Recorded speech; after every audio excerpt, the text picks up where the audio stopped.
ముందుగా నానబెట్టుకున్న చింతపండు రసాన్ని తీసుకొని ఒక గిన్నెలో వేసి స్టవ్ పైన పెట్టుకోవాలి. చూపించే విధంగా మరగనివ్వాలి. ఇప్పుడు అందులో ఎండుమిరపకాయలు వేసుకోవాలి.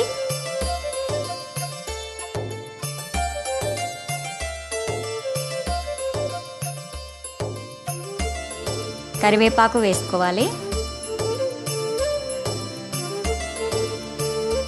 అలాగే కొద్దిగా శనగపప్పు వేసుకోవాలి.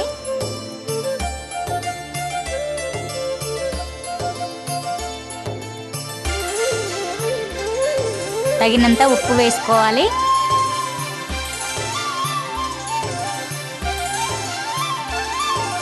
అలాగే కొద్దిగా పసుపు కూడా వేసుకోవాలి.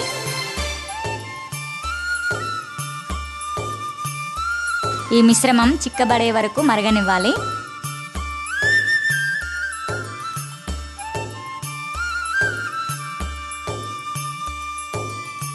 వేరే బౌల్ తీసుకొని అందులో నువ్వులు వేసుకొని వేయించుకున్న నువ్వులని గ్రైండ్ చేసుకోవాలి.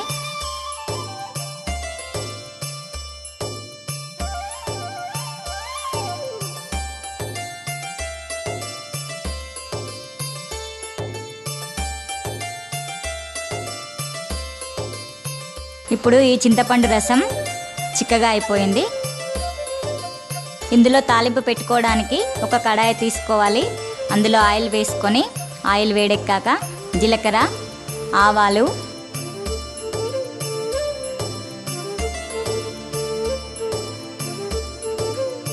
పల్లీలు,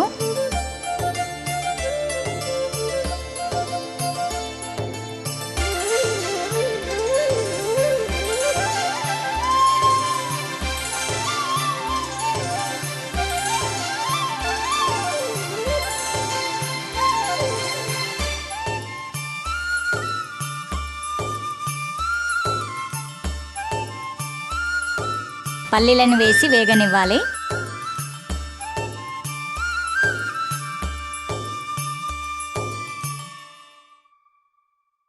పల్లీలు వేగాక కొద్దిగా శనగపప్పు వేసుకొని వేగనివ్వాలి.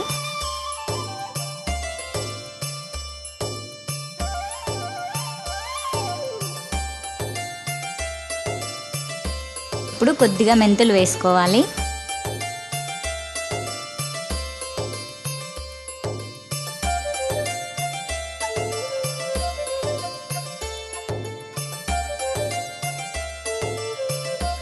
ఎండుమిరపకాయలు కూడా వేసుకోవాలి.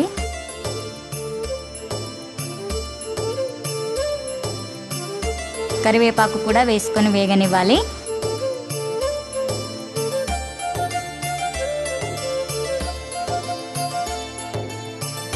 వెల్లుల్లి, దంచుకున్న వెల్లుల్లి కూడా వేసుకోవాలి.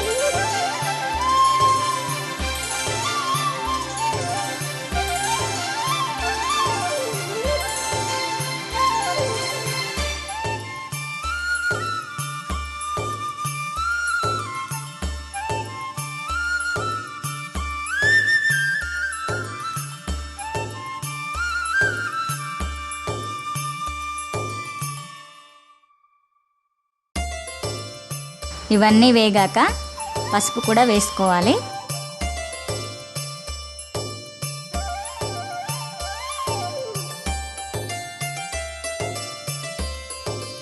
ఇలా చిక్కబడ్డ చింతపండు రసంలో మనం తయారు చేసుకున్న తాలింపు వేసుకోవాలి.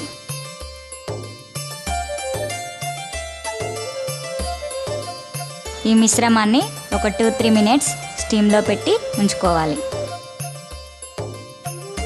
అందులో మనం రెడీ చేసి పెట్టుకున్న నువ్వుల పొడిని కూడా యాడ్ చేసుకోవాలి.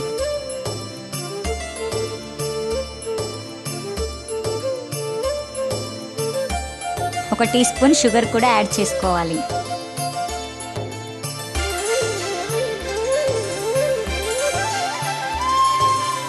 ఇప్పుడు మనకు ఎంతో గుమగుమలాడే పులిహోర పులుసు రెడీ అయిపోయింది.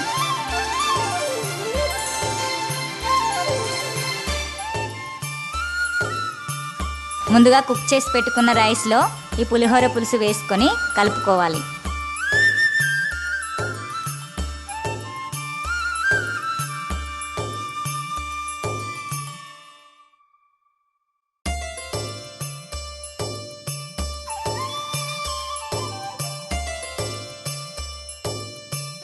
చూసారా, ఎంతో రుచికరమైన పులిహోర రెడీ అయిపోయింది. చూస్తేనే నోరూరుతుంది.